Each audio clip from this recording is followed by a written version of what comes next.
Alright, hey guys, Blood Moon Bobby here, and supposedly the iPhone 10, maybe not supposedly, but according to a report from the website Digitimes, it is reporting that in certain markets the iPhone 10 is not selling as strong as Apple is expecting. Gee, I wonder why. And these markets include Singapore, Taiwan, and most importantly for Apple, the US market. And because of this, Digitimes is reporting that it is rumored that Apple will be dropping the prices of the iPhone 10 in early 2018.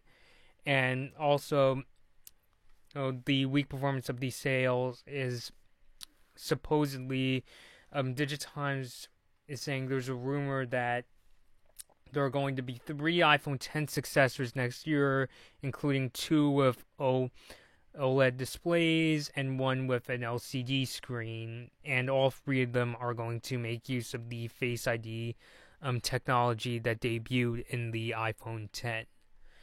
Now, my thoughts on this, it's funny because last night I looked in. When I first heard of this report, I thought it was regarding both the iPhone 8 and 10, but, now that I'm seeing it's just the iPhone 10, I can pretty much give the reason, although I can't say I'm too surprised. Although I am surprised the iPhone 10 is selling as well as expected, especially since I remember hearing when the iPhone 8 first came out, it didn't get as high as expected sales, maybe because it was just basically a spec bump with a glass back and and wireless charging.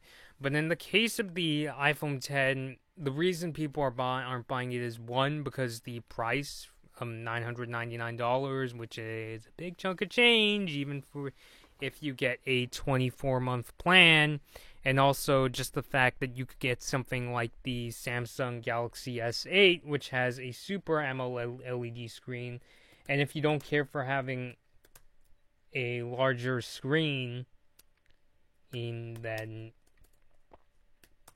what's the point in spending, close to $1,000? The iPhone 10 retails for $999. I mean, if you go look at how much the Samsung Galaxy S8 costs, let's see if I can bring that up. Samsung Galaxy S8 is $725 or $30 for 24 months, which is still a big chunk of change, but it's not $999. I mean, when you look at how, because the iPhone 10, even though technically it's the most advanced, iPhone ever, and I gotta say, when I tried it out at an Apple store, it was a pretty cool phone, although I'm still not really one for an OLED screen, as a photographer, because of color accuracy. Technically speaking, this isn't really new stuff that we've seen, in any new phone. I mean, phones have had face recognition,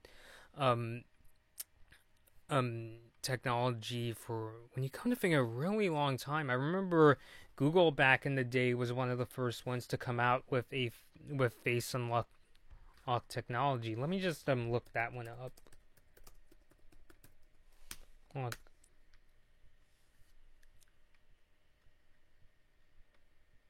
Yeah, I can't find it right now, but I definitely remember even things like Windows Hello or the Samsung Galaxy Note 7, minus the phone blowing up, but it was also one of the early mainstream phones to have, iris scanning technology. I mean, yes, I know iris scanning is not the same as face scanning, but, it's still, in the same vein, scanning one of your facial features to unlock your phone. So charging $999 is less than an ideal idea. And even for me, if I could honestly have any iPhone I wanted, I would probably go with the iPhone 8, especially since, one, I don't really want a phone that has an OLED screen.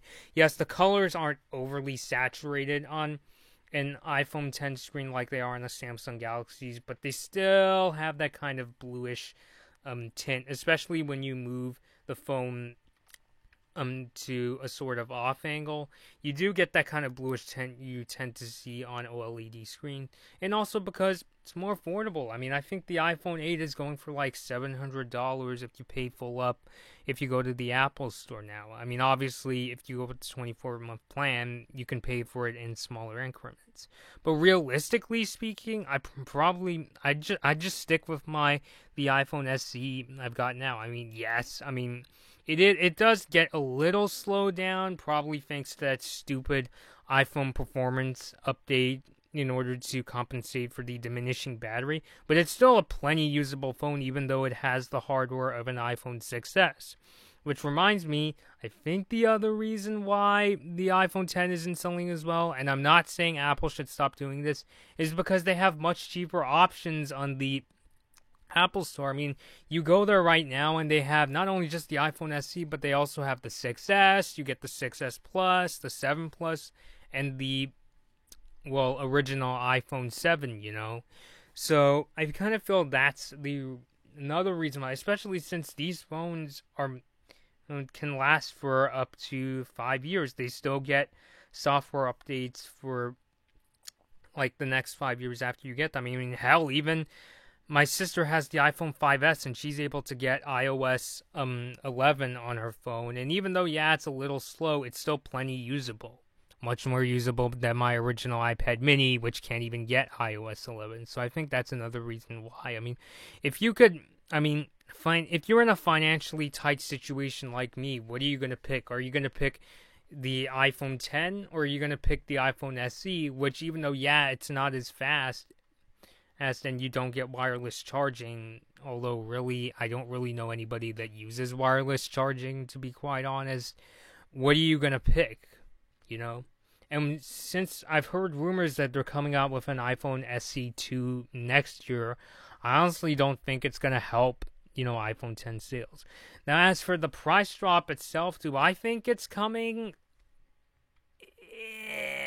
I'm not really sure, especially since, you know, it's not like Apple is struggling to get iPhone 10s off the shelves. It's just, it's not selling as expected, as many as they expected. I mean, when you go back and look at, like, the original iPhone, because that was the last time Apple gave a major price drop to an iPhone, was when the original iPhone came out in 2007.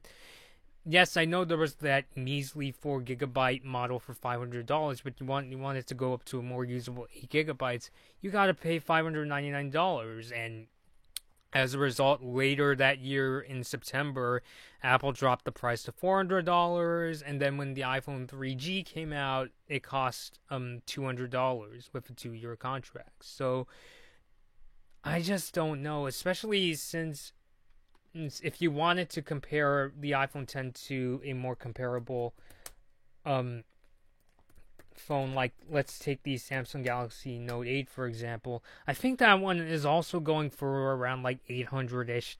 Like, let me just double check on Samsung's website. Yeah, $950, and even the LG V30, which, since LG's kind of struggling, I kind of wish they pulled like a Google Nexus phone and they just priced their phones for around the $500 range. But in the case of LG, which isn't doing as well as the other guys, let's see, been having a bit of internet issues here. E30 is $814 from Amazon, so I don't know. Just knowing how, you know, super profit driven and how pricey Apple's phones can get, I honestly don't really know if they're gonna do it, especially since they have the cheaper alternatives like the ones I just mentioned, like the SE, the 6S, and the 7 models that are still available. I don't really know if Apple's, you know, gonna take a price drop on the iPhone 10, so I don't really know, especially since, like I said, I could easily recommend the iPhone SE, which is now $350 for a very usable 32 gigabytes.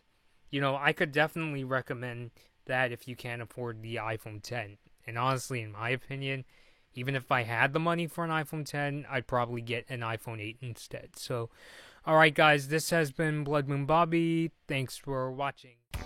Hey guys, this has been a Blood Moon Bobby video. Please like this video or dislike it, and please subscribe to my channel. Thanks for watching.